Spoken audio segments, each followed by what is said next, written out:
Alright guys, yesterday was a quick win, stolen goods, pretty easy. Now we come to obliterate this! Exclamation mark. Overcome this challenge to continue. The last one was probably the easiest challenge of them all so far. As long as you understand the mechanics of how stuff works in Magic. He didn't even bother to generate, so, I mean, it was irrelevant. So, let's do it. What's our situation? Obliterate this. Your opponent has arrested all your creatures and reduced your life to 2 with terrifying Phyrexian Obliterator. Can you escape fate and win by the end of your next turn? Next turn? Or do they mean by the end of this turn? Okay, well let's see what we got. We got Cloud Shift, exile target creature controlled and return to the battlefield under your control. We have give creature +1/1 on first strike. We have creature gains Undying until end of turn. Let's see, what are these guys? Target creature attacks this turn if able. Okay, it's his turn. Alright, this guy when he comes into play, destroy target artifact. Alright. Whenever Flayer of the Hatebound or another creature you control enters the battlefield from your graveyard, creature deals damage equal to its power target creature or player. Okay, I think I kind of see where this is going. So it's not when this turn, it is when next turn. Another creature enters the battlefield from your graveyard. Okay.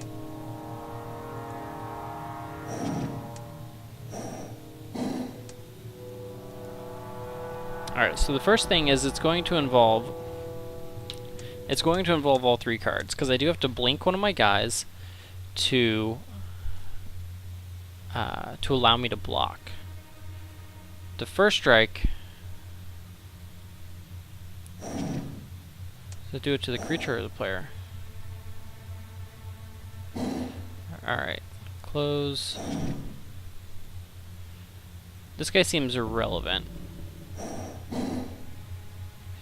Alright, so I know the line of play involves cloud shifting something, giving it first strike to allow me to sacrifice my guys, including undying one of them, to bring them back to create a situation where I, A, don't die. I would only take 1 trample damage, I'd be at 1, and it would give me a situation where I can win. Now, it seems like obviously I have to...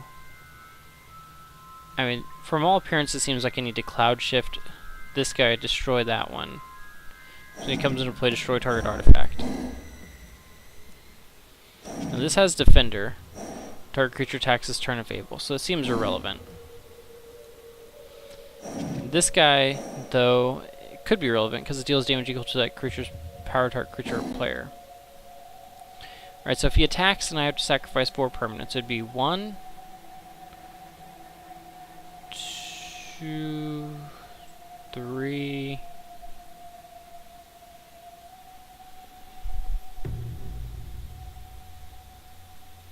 So here's where I'm confused though. So when he comes back, he'd be a 5. Whatever else comes back would be a 5, or would have an extra 1/1 too. I need to deal 20 damage next turn.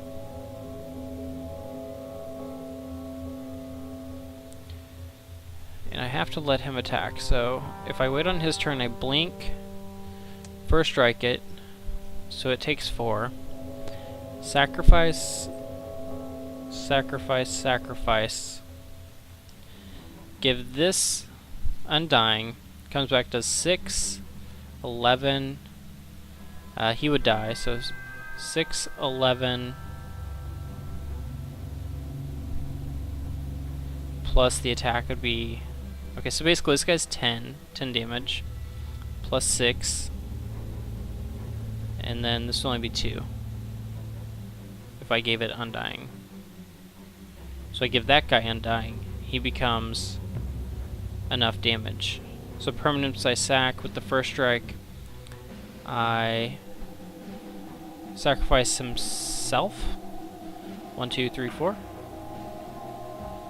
So we have 4 damage, 10 damage, 6 damage. Okay, I think we got it. So first thing first, cloud shift this guy. Comes into play, destroy that artifact. Oh wait, I can only Undying one of the guys. Oh, I've already screwed up, haven't I? Okay.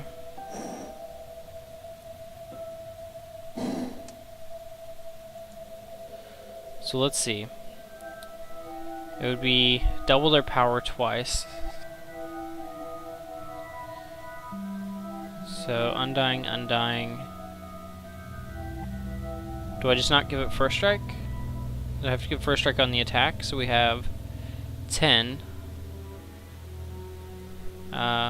18 on the first strike. It seems like I'm 1 damage short. He'd be a 5 on the attack, but he'd only do... Yeah, I'm gonna be a damage short.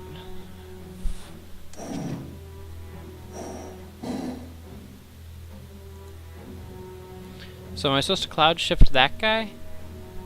Not block with it? I think that's right. Okay, let's try this again. So...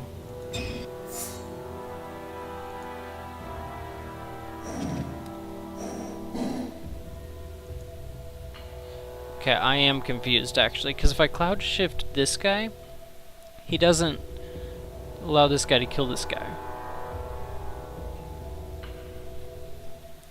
Oh yeah, he does, because I would sacrifice him to the first strike. But then I don't have enough blocking this guy. I would take 2 trample. Right? So yeah, I would take 2 trample, I would die. This is actually, I know what the line of play involves, but I can't figure out the correct sequencing.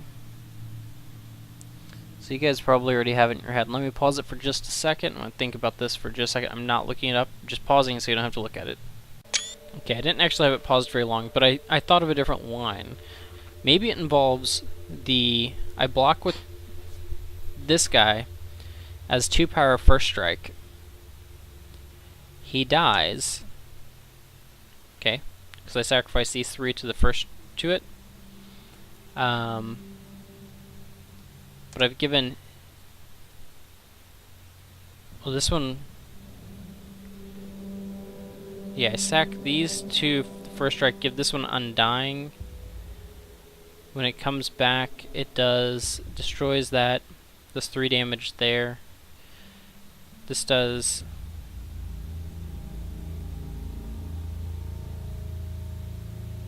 Okay, I'm still confused, actually. I don't want to keep it on pause, because, I don't know.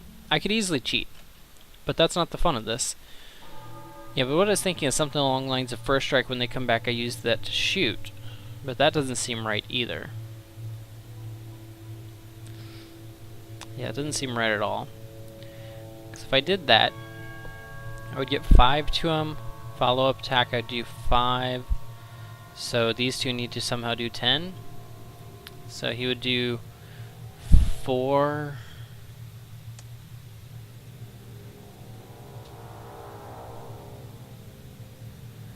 Not enough.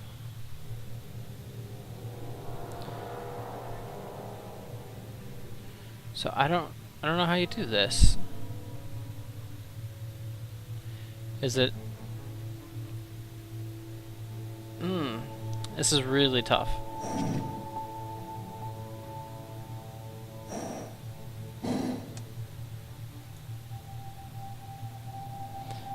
Could it be... I mean, obviously they tried to trick you on this. Could it be like Cloud Shift him?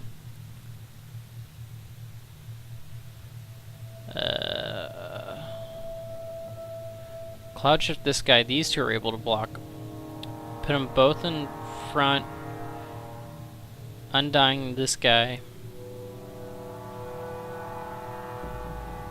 Do I give his guy first strike? Would I do that? Block with both. Give his guy first strike. Which would mean I have to sacrifice 5 permanents. Which would be sacrifice, sacrifice. Which would be 10 damage. And that wouldn't be right either, though, because I'd be sacrificing this guy. And he'd be dying because of blocks. I'm confused, guys. What do I do? Alright, I'm sorry, I have to pause it again. Hold on. Oh wait, hold on, before I do that. Okay, nothing in the graveyard. There may have been like a zombie or something, I don't know. Just a second. Well, I don't know. Let's just give this a try. Just to kind of see how it all works. Maybe it'll help me. I'm just going to try the original plan and just see how it works out. Just give myself an idea of what maybe this is.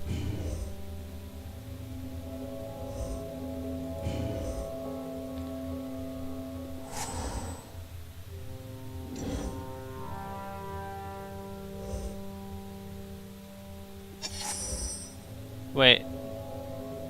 Why wouldn't he attack? I am flat dead on board.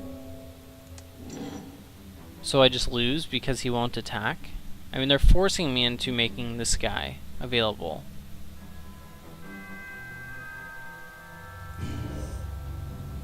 Alright, let's just pass. What happens? I just lose, right? I failed the challenge? Okay, so they force you into a line of play. That would be my line in an actual game. So it looks like the real line is I have to blink him to destroy this enchantment.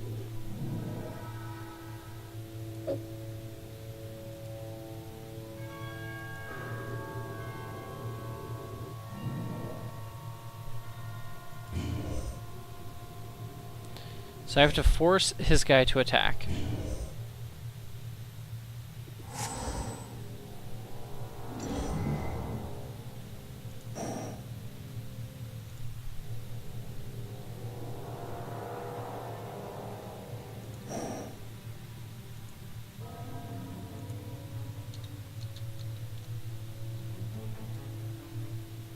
Alright, so we're paying double red for it.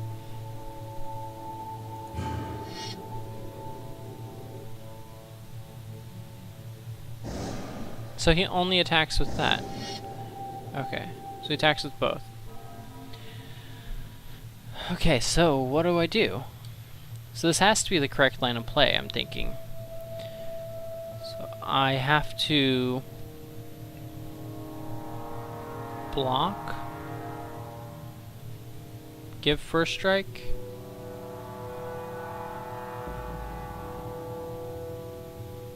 undying. There's no way this is enough damage. I have to give it first strike, because I have to get this back to kill this. So, I think this is the only obvious answer. So let's do this. He has to get undying. And he has to get first strike. So, I don't know what I draw next turn. I didn't pay attention last time. It has to be a blank. So permanents I sacrifice this, a plains and a mountain, and whatever.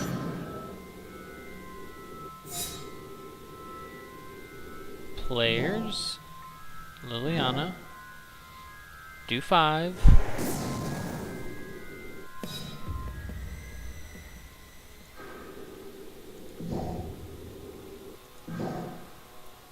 Is this it? Is this just it? I do have 11 power on board now. Okay. They forced me into it, but that's the solution. Okay. Kinda dumb. I think there's ways you win that game better than the way they just make you win it there. So, okay. Well, there we go. I had to force him to attack. In real game Magic, I wouldn't do that because I know his hand is 0 cards. I would rather pass the turn and see if I can get some better trick off than just like the obvious, look, here's my guy, I'm going to block. I have to force you to attack, you know? Because that line also like just opens you up, it seems like, to more blowouts. It's better for you to hope your opponent doesn't attack, I think, in that position. But anyways, thanks for watching. Ankhgaming out.